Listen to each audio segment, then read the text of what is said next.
Welcome to today's live edition of For Small Business Owners Only. We're going into building contracts for long-term growth. Now, this one's really a big one because it affects revenue and protecting your profits. So we've got a lot to get into. I'm very excited. As you can see, I am still in my Princess Leia headset due to a microphone issue. So thanks for being on board. Coming to you live from Las Vegas. Super excited. Now, if you're ready, because I know I am, let's get into this action. So, what is the action happening today? Today, we're going to go through about 20 to 30 minutes of just some practical guidance, right? Looking at the now versus the later. How do we change our mindsets? And what are sort of the checklist things that we can walk through as business owners to make sure that we are maximizing our opportunity and not leaving revenue out, on the table, but also making sure revenue doesn't leak during the term of the contract. And that's what we're going to really focus on today. We're going to look at 3 considerations, and then we're going to have an open Q&A where you get to write in your questions into the chat. We are streaming live across multiple platforms right now, so wherever you're at, go ahead and get that chat ready. And once we have those open and available to you, you can go ahead and do that. And then I'll also have a freebie for you just for attending this, ways to protect your business and increase that revenue. Bam! All right, now it's an exciting Thursday over here for me. I'm loving it. So I'm super pumped for this because this is a topic that has always been near and dear to my heart, even before I went to law school. My name is Acacia Thornton. I am the CEO Legal Coach. I am a licensed attorney. I'm a business coach, and I have been doing small business advising and consulting for over 20 years. Ooh, things you don't want to say, but you do need to say. Yeah. And I am a big believer that all businesses have the right to not only protect their ideas from day one, but to also maximize their revenue from that, which is what makes today's topic one very near and dear to my heart. So let's start looking at what are we looking at when we close a deal, right? When we're talking about short-term versus long-term, let's start with where we are right now, today. And today, you are ready to close this deal, right? You have a contract opportunity in front of you, whether that's with a new supplier that you're excited to be getting whatever it is they're going to be supplying for you, because it's going to help you run your business better. It's going to help your products be better. It's going to help you create more revenue or better profit margins. And that is ultimately so you can then deliver things to your customers. And customer agreements are really exciting because it means money, right? You've worked hard for this sale. You get to close that sale. Bam, done. And so this is what's going on today.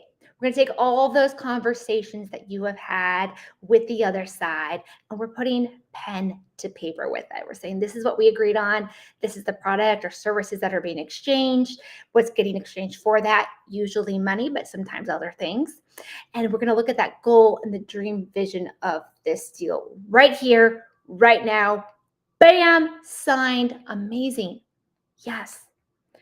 But the term of the contract is not just today. No, the contract usually has a term, often for years, right? It could be up to 7 years. There's even 10 and 20-year contracts out there. There's even longer. There's one in Illinois for 100 years. But either way, your contract is going to survive more than just today, which means as things start to progress, the contract and what you've agreed to today starts to be the guidepost for all of that, right? And things are going to happen over time. They're supposed to change over time. And we love that as entrepreneurs because it means your customers might grow and change. Your vendors might grow and change. And that could be great because it means you get more efficiencies, better technologies, better pricing. And then as your customers grow and change, you get the opportunity to sell your product and your services into that more and more. We all love this, and we all love industry dynamics, especially when they're going upward and bringing in more revenue, more product opportunities, and more partnerships that we get to work with. And then, of course, there is your own company outlook, right? It's not just about the supplier or the customer. What are your goals as a business? Are you building and developing your current product portfolio to be bigger and better? What is going to be your next sale opportunity for your customers next year? Are you going to use the same product and do something that enhances it? Are you going to do something that supplements it? Are you going to create a whole other product offering altogether? All of these things play in. And we always look for the best in all of these. But as we know, market conditions are always changing.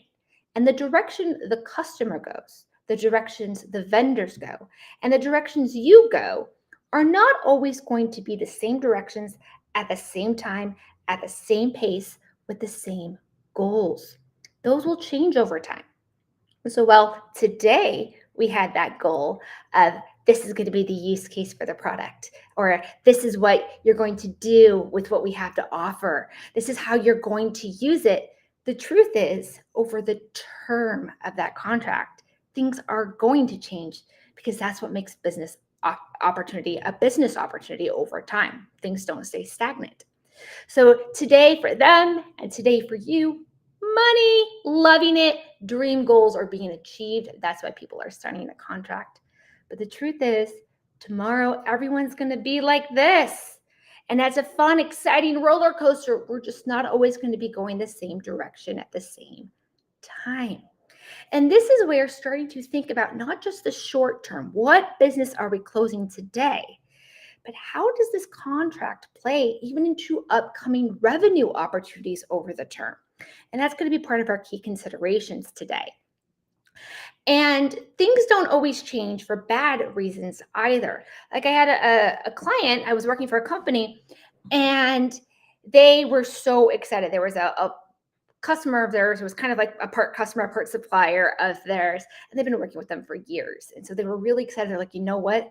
It's time that we're going to make a joint product. This is awesome. We're so excited. It's going to make both companies a really good amount of money. We're both going to put assets. We're both going to put intellectual property and build this together. And it's going to, most importantly, impact the industry in a way unlike ever before, because no product like this exists.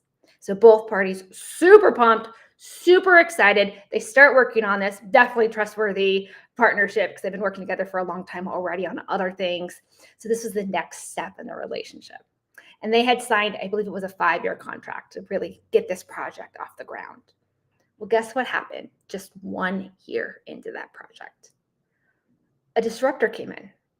Out of nowhere, a disruptor came in with a product that solved the problem these two were going to jointly solve together, and it did it better. Here it was, already ready, doing it better, without the research and development costs, without the risk of the intellectual property concerns, without 5 years of waiting. It's right here, right now. And it's in the market, which meant the opportunity that they were going to have out of selling this big product they were going to create together was no longer going to be the reality. Industry shifted. What do the parties do? They have contracted to do these things together. They have both contracted that for 5 years they're going to be sharing these types of assets. Well, it didn't make sense to do that anymore. So we went through and we found different ways and variations to break that contract up and slowly terminate it as we were able to save both parties the time, effort, and money, because it made better business sense to just jump in and become a customer of this new disruptor. And that was one of those things that today, when they signed that contract, the outlook was brilliant. It was amazing, but nobody did anything wrong. Nothing went bad, just the industry changed. And so tomorrow, 1 year into that 5-year contract, things had to change. And thankfully, the terms of that contract were built in a way that they could do so in a way that saved them time and money, and not having to continue with their obligations for 4 additional years when it wasn't going to get them the payback that they wanted. And that's going to bring us into our next consideration here. The end. What happens at the end of your term? Let's say you've signed a 3-year contract with your customer for your product. What happens when that hits? What do they get to do with your product? Do they get to continue using it for the same reason they got it from you? Can they use it for other reasons? Do they have to give it back? Is it just theirs to own? Can they resell it? What happens to the product itself when the term of the contract is over? Because here's the thing, product is still in their hands, But your terms that you agreed to, your protections, everything else, they're no longer valid. That contract is over, which means the terms are no longer living. Yes, there's things called survival clauses and certain types of terms that you can continue surviving, but you first even have to think about that. What do you want to continue existing with your product? What happens at the end? Are there other actions the other side should take? Should they give your product back? Should they destroy it and return it? Do they get to own it? Do they get to keep it? Do they get to resell it, not resell it? What are the actions you might want them to take regarding your relationship with them and regarding the product or services that you've delivered to them? Because things get stale, but stale is also risk because your stuff is out there and you would still be responsible for what's out there, depending on how it got used or accessed, and you're not updating it or anything like that. So those types of things. What happens when it ends? And then the last one, and this one, a lot of people don't think about with that short-term versus long-term revenue thinking. What's the next step of the business relationship? We all know that it costs more money to acquire a new customer than it does to retain an existing one. So great, you've made this sale today. You've closed this sale. What are we doing to set up during this term while they are your existing customer to help them continue being a customer? What happens next? Is there going to be auto renewal? Is there going to be an upgrade? Is there going to be a change in the way they utilize your services? Maybe you're giving them something entry level with the goal of getting them to the next level. Having these things in mind and built into the contract to shape that relationship and that dynamic, particularly at the end of that contract, are really important to help shape the conversations because you want to have a reason to reconnect with them. Not just, all right, we bought from you a year ago, cool, we're done. All right, sayonara. We want to facilitate ongoing relationships so we have repetitive, ongoing business from the customers we've already worked really hard to obtain, and now we want to retain. Let's see. I made a note here to give you guys a story of, let's see. Oh yeah. This is just one that I see a lot in newer businesses is they don't really think about that end. They're just so excited, especially with the license. They're just like, here, we license you the product. All you're doing is delivering it to them. And I have seen a lot with contracts where the company gets to the end, wants an upsell, wants continued business and things like that. And they didn't shape it in there. They literally left it open-ended. Because if you don't have your customers returning the information to you, especially if there's a license, that license doesn't end and access to the product doesn't end. They get to continue using it, right? We've all kind of known that like, hey, I can license something as long as I get to continue accessing it. Things kind of still function. Maybe not 100%, but 90%, then 80%, and it teeters off. But you still get to continue using the functionality of something post-license because you still have access to it. So I have seen that a lot in businesses, and they get really frustrated because they're like, oh, I didn't think about that. Oh, the customer's now doing that with that. That's not what we intended. Or they don't get to go sell it. I'm like, well, there's nothing in the contract that says that they can't. You gave it to them to use for this purpose. They're selling it, supports that purpose, even though you meant that to be a short-term purpose. They took it as a long-term because the contract didn't speak to it. Are you guys liking this? How's everyone doing out there? Yes. Right? We start to think a little bit. We get so excited about our sales right now that we don't really think about what's the next level, what's the next step. Sometimes we think about future sales in the short term, like an upgrade or enhancement, but we don't really think about what your business is going to be up to 3, 5, 7 years from now, making sure that this is setting you up for success, because it's not just this customer or this supplier, it's all of them. Right? Everybody you're building and signing a contract with right now, let's say you sign 100 new customers this year. Awesome. 3 years from now, those 100 customers are going to what? What do you want them to do? How do you want them to behave? How do you want them to be interacting with your products? Yeah. So yeah, I'm glad you guys are liking this. All right, consideration, other side. Okay, this one I got a great story on because I had somebody lose a lot of money on this one, and they were like, this was one of our favorite customers, and so on. But we don't always have insight into what is happening in our customers and our suppliers' world. But guess what? We are nothing as a business without them.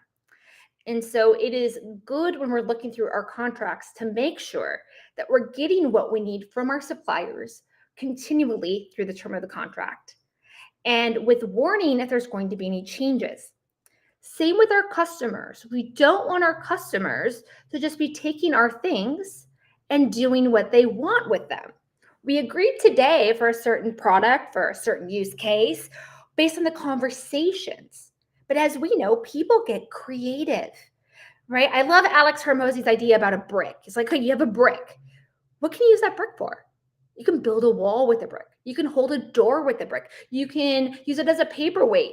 There's a million things you can do with a brick, especially if that brick is made of different materials or interlocks with other things, has different shapes, colors. There's a lot of things we can do. And so while we might have given our product and services to a customer right here, right now for this purpose, what can they get creative with? And do you want them to get creative?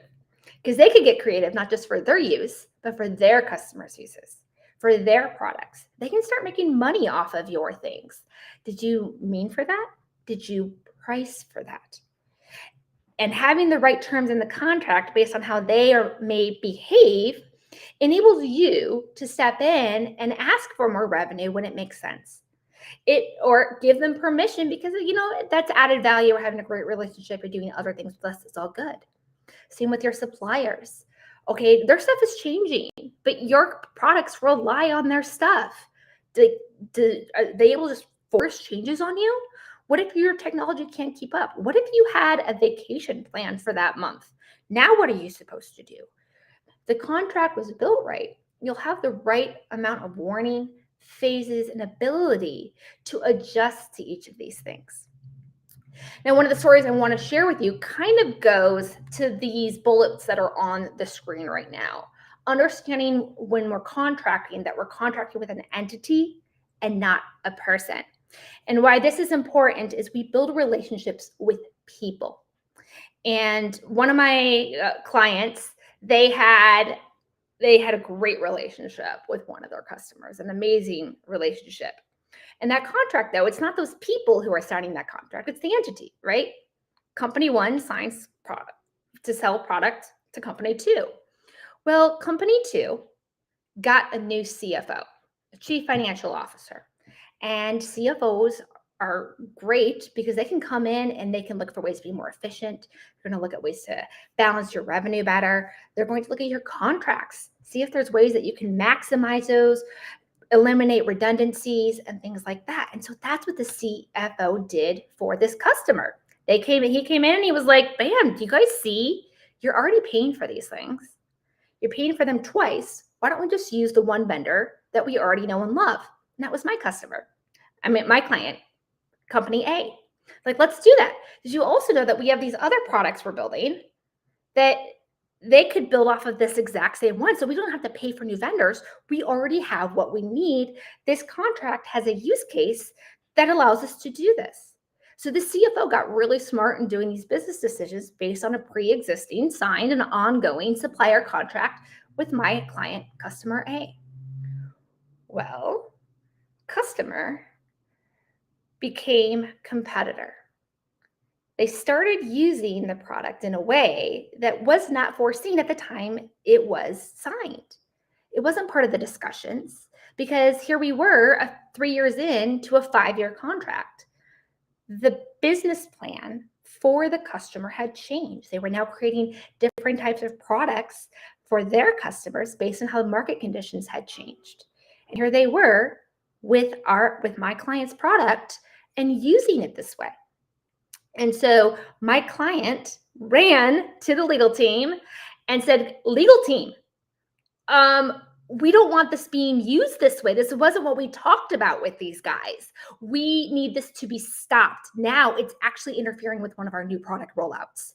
we can't compete with them. They're using our own product to compete with us. And worse, they're not even paying us more for it.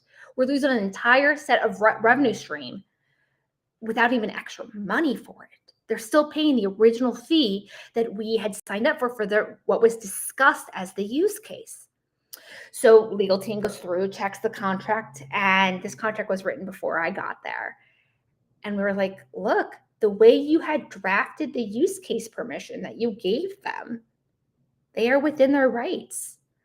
And you didn't put anything in your contract templates that would give you the choice to pivot, stop this, do something of some type of action to protect yourself.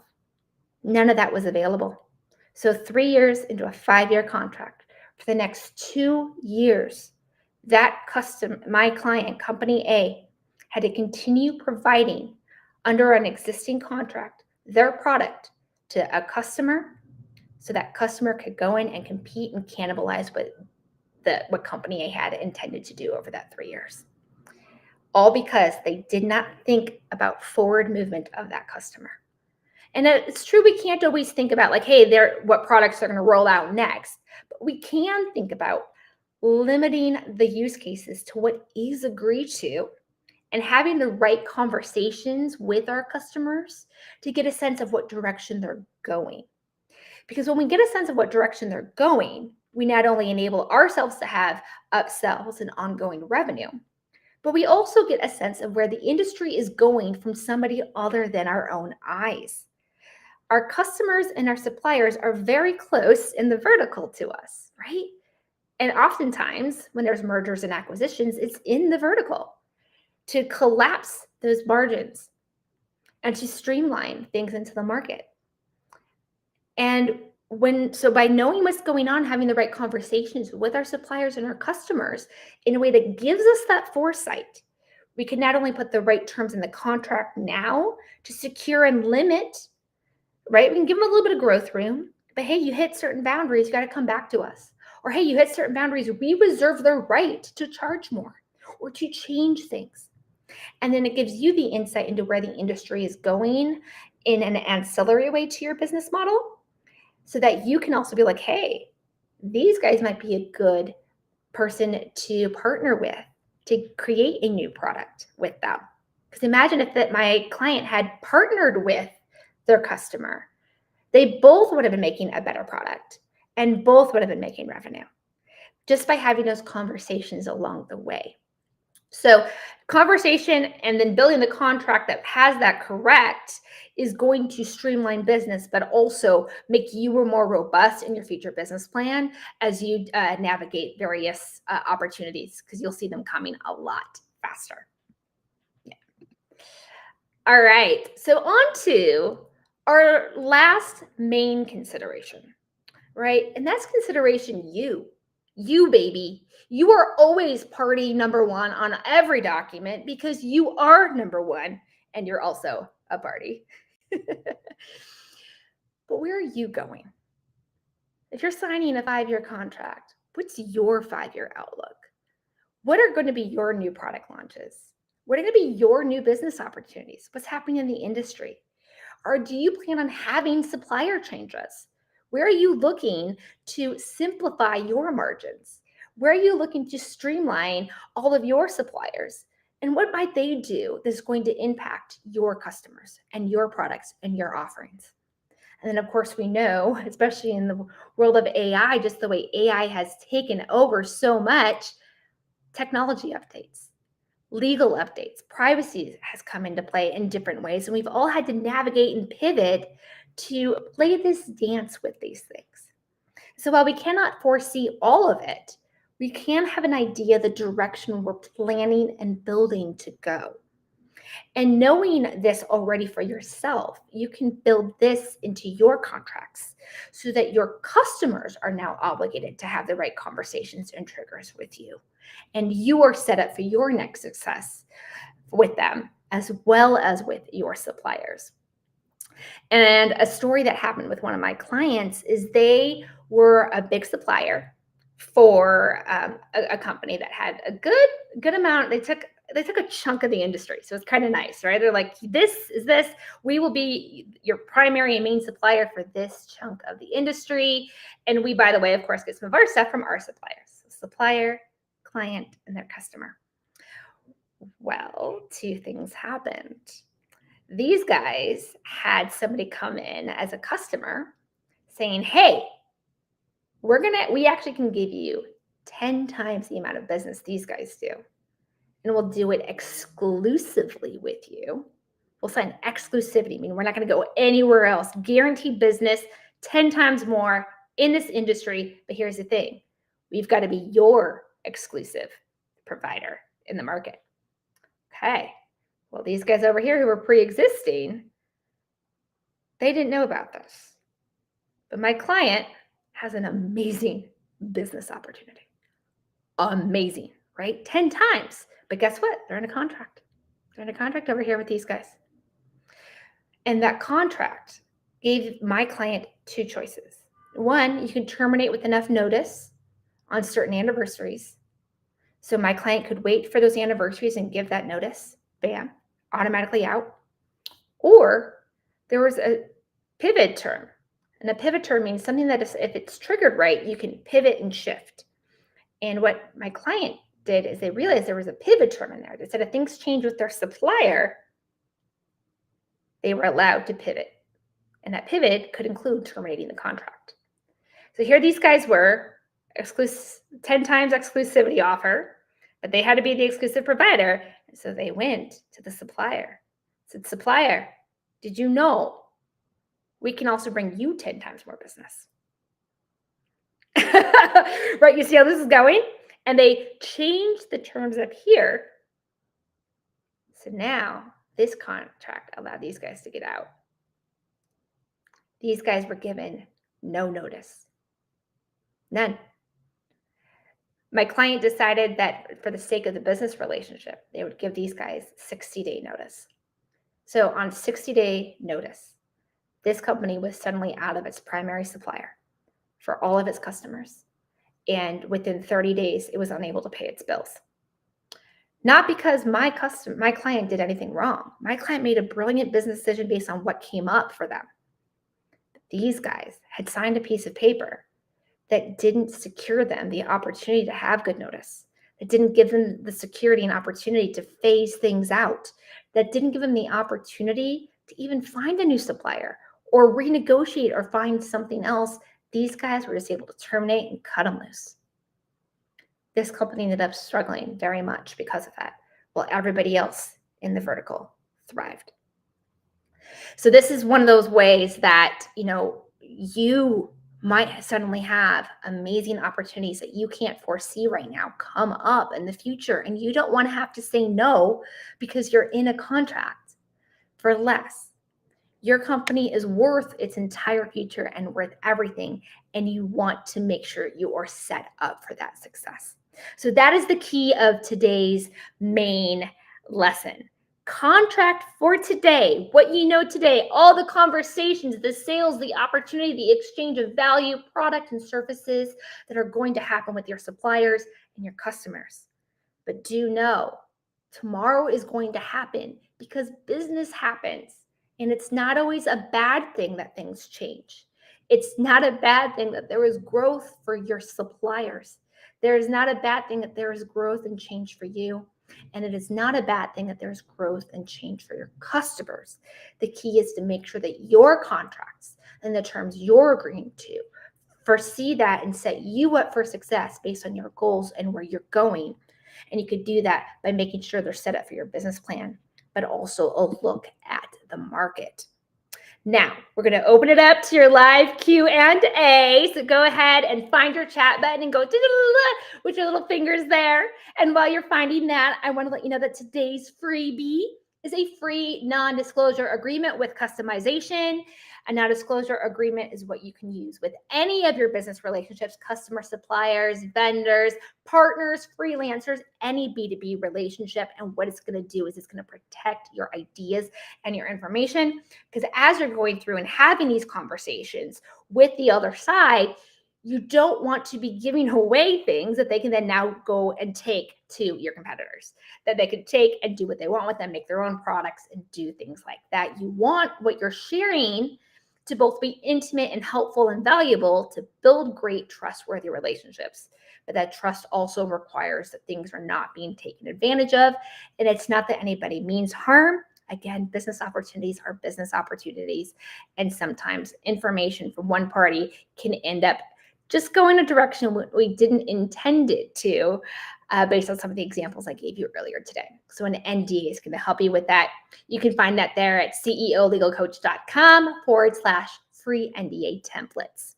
All right, now let's get into your questions. Let's see what's coming in. Oh, you are very welcome. I'm glad you guys are liking this. I'm very glad. This is I get on every day to help you all. So thank you. And thank you for being here, by the way. Thank you. These are actually really exciting for me every day to come and help all of you because I feel like I get to connect and share my crazy experiences out there. So thank you. All right. What types of clauses should you look for? Okay. So of course, every single company is going to be a little bit different, but some of the key clauses that or areas of your contracts you're going to want to look for are going to be the use, whether that's a use grant under a license, the use of the product itself, your services, and things like that. Sometimes, the services, like if you're a caterer, it exists here and now, and then that is that. But even when the day is over, are you supposed to clean up? What do they keep? Do they have to return anything to you? Just having the what happens when the event ends. So the use and then ending, which is we talked about today. And things ending is going to be the term. What is the term of the contract? How long is it happening? How long is it active and alive? What happens at the end of that term, right? If it officially is over, no more terms, no more contract is active, no more money is being exchanged, no more products or services are being exchanged. Now what? So having that on there. And then, of course, what kind of happens with the next business? Is there going to be an auto renewal? Is there going to be conversations? Things like that, right? Especially if it's software or something, do you want them to still have access to it where they can use it without it being supported?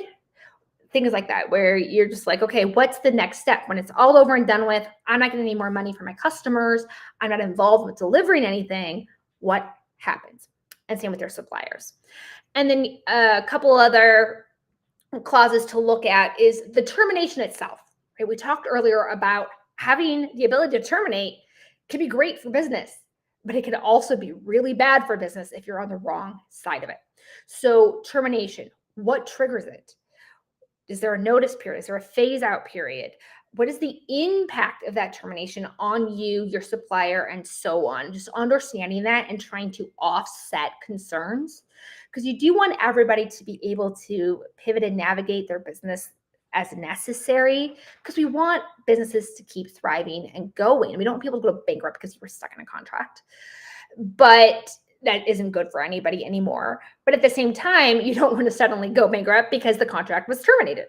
So that is also important. And then the other one that we didn't really talk about today is how guaranteed is that revenue?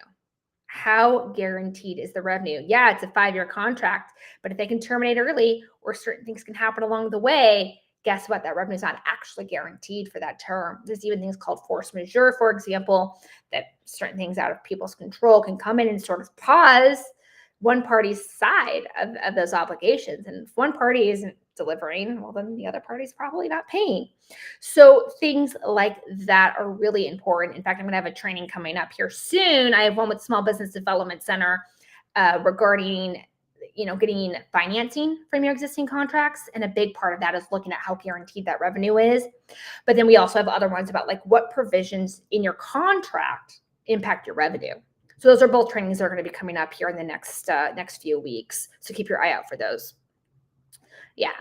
And of course, everything would be based on your business model and your supplier contracts or other things we look at. But I'd say those are some of the big key ones off the top of my head.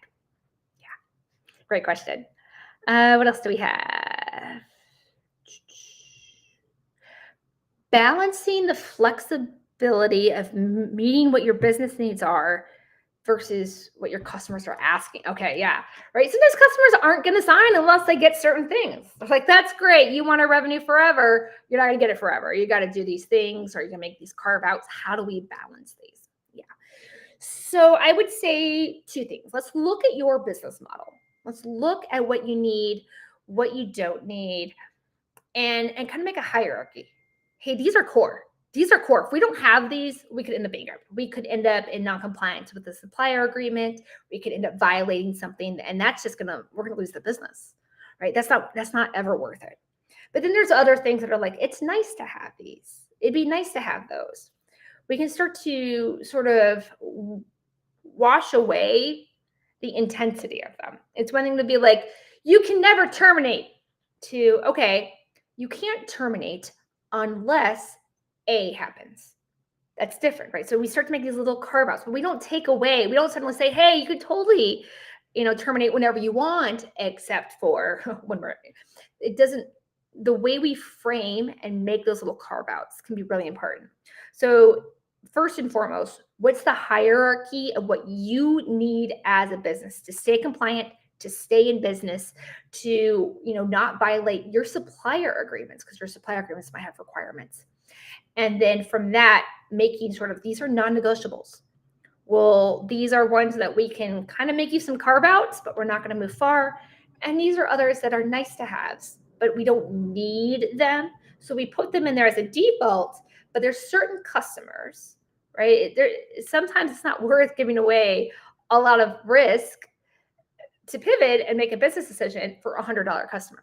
But if you have a $100,000 customer, you might be a little bit more lenient. So knowing what those are, knowing what those impacts are, I'd say is how to best balance those two interests, is really looking at the risk versus the reward for you, and understanding that customers don't get everything they want. They don't. You need to be in business, and you need to do business the right way. And you have the right to do that. And you're not going to be the only business out there doing that. And so having those boundaries is actually really good for business, because it gives you, just like setting boundaries as a person, bam, you can and cannot do this in my life. You cannot treat me this way. You cannot speak this way, and so on. Same with your business. You can and cannot treat our terms this way. You cannot and can treat our business model this way. You can and cannot treat our product this way. You can and cannot treat our suppliers this way. And setting those boundaries is actually how you have a strong and thriving business. Yes. Oh, yes. Okay. If you have questions that come up after, right? Like if you start to think about them after the fact, that is totally okay. Go ahead and comment below on this. There's a thread going. You can go ahead and comment there, and I'll always reply as soon as I can. You can also reach me through my website, CEOLegalcoach.com. Always happy to respond to questions for sure. And in fact, I'm actually going to have a poll coming out later today asking what topics you guys want for your next these webinars. So let me know what's important to you, and I'll make sure that you're getting what you need, because I always want these for you. All right, this is our longest one we've ever gone, guys. I'm just going to take one more question, because it is middle of a Thursday, and I want to make sure you all have the time to get back to work. What type of contract? Oh, geez. Okay. There is a time and a place to start from templates. There are, right? I give away a free NDA template for everyone. And that is because NDAs are a very limited universe. They are about confidential information and treating it with respect. Bam, easily defined, easily scoped, very easy to handle and customize. When we're talking about our agreements with our suppliers and our customers, there's a lot more going on. It's not just the business model, right? You can't just be like, well, this was a competitor's contract and use that, which, by the way, don't. That's copyright infringement and misappropriation. But two, their situation with their suppliers is going to be different than yours. And their business model, their plan for the next 3, 5, 10 years is probably going to be a little bit different than yours. You might start going like this with your competitors, realizing there's times you're the all-star, and then there's other times you're directly competing with each other. And this is based on how you plan. And so your contract itself needs to speak to that. Now, your contracts do not need to be wholly customized, all over and rewritten every time you have a customer. No, no, no. Your supply, we talked about boundaries earlier, when you set boundaries with your supplier-based contracts, you know the boundaries of what you can and cannot agree to in your customer contracts. And so just by knowing the boundaries and having those boundaries, we talked about the question a few minutes ago about knowing what you can't negotiate. You can negotiate, but a little bit versus what, like, this is a walkaway point. We will not give you that. When you have these boundaries, you could just preset them into your templates. So once you have a really good template that is customized for where you are, you only need to update that as your business changes. So 3, 5, or 7 years usually. And depending on how dramatic things are changing for you, you probably don't need to change much. Business doesn't usually change completely and wholly dramatically unless it's a completely new product line and something like that. So once you kind of have those core boundaries, that's what you're going to want to do. So I would not recommend just going out and getting a free template online for your customer, your supplier agreements. That's not going to do you good. In fact, it might have some of those terms that you don't see there or that you don't know there and actually catch you off guard and do you harm, like the one did for that customer who didn't realize that they were on paper that was not meant for their relationship type with the supplier, and it ended up harming them. And I think they lost a good chunk of their business if they didn't end up going bankrupt over that one contract. So you don't want to have terms in there that you don't know what they are.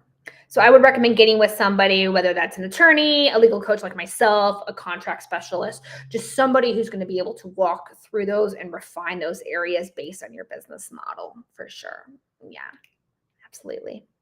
Well, thank you all. This has been absolutely wonderful. I'm the CEO legal coach, Acacia Thornton. Have an awesome and loving, amazing day. Mwah.